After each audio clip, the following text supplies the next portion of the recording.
Let me ask you personally, when is the first time you ever remember hearing anything about Crips and Bloods? That would have been like the mid '80s. Okay. See, so you always had people coming to Macon. Macon has always been a spot that has been known for like, cause you go back to the chicken circuit, to the chitlin circuit. Chitlin I mean, circuit, yeah.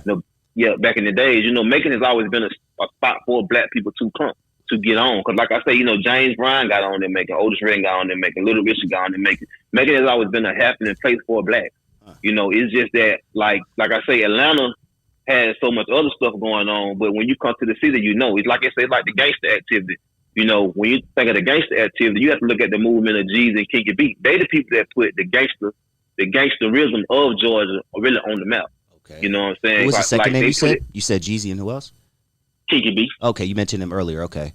Yeah. They really brought the trap gangster appeal to Macon. If you go back through music and check the history, T.I. wasn't doing it about no gang shit like that. It was the music that Jeezy brought with Trap or Die. Right. You know what I'm saying? About coming through the club, doing your gang stuff and all that stuff. That's what changed a whole lot of that shit. How old were you when you turned Crip? When I turned Crip, I had to be about 13 or 14. Talk to me about that day. Okay, we all get quoted. What's called quoted. You know what I'm saying? Like you get quoted, you get beat in. It's like a regular thing, but it's not a regular thing. You know what I'm saying? It's a new day. Like when we first started the stuff down there, we never imagined that it would be what it is today. We never thought that it would grow to be as big as it is, because our gang is outgrew just making itself. Like we had a whole middle Georgia, we have parts of Atlanta, we have Valdosta, we have Augusta, we have things outside of Georgia too.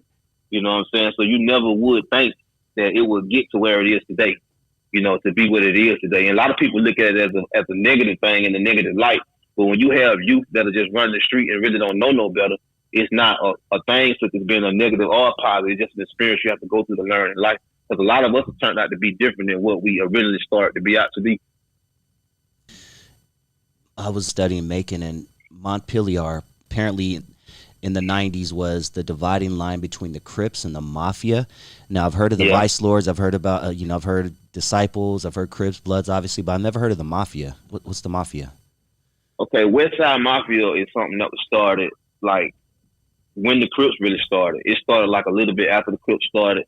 And like Montpelier is separated. Matter of fact, it's two stores that face each other. On one side of the street, you have the Crips. On the other side of the street, you have the Mafia. Yeah. They control all the area from Montpelier back to Napier Avenue, everything in between now, like Ernest Street, Roy Street, Whitehall, all that's their area. You know what I'm saying? Like, like I told you, they illustrated something called King. And really, like, it was more of a family-oriented thing. Like, all the games that make it really work, you can just basically say family-oriented people. You know what I'm saying? It's just that people separated into falling up on a different area. All of the stuff in Macon is like Macon created. We don't have outside. We created what we created, then we got accepted by the outsiders. We made them respect us because, Macon was the gang capital for a couple of years.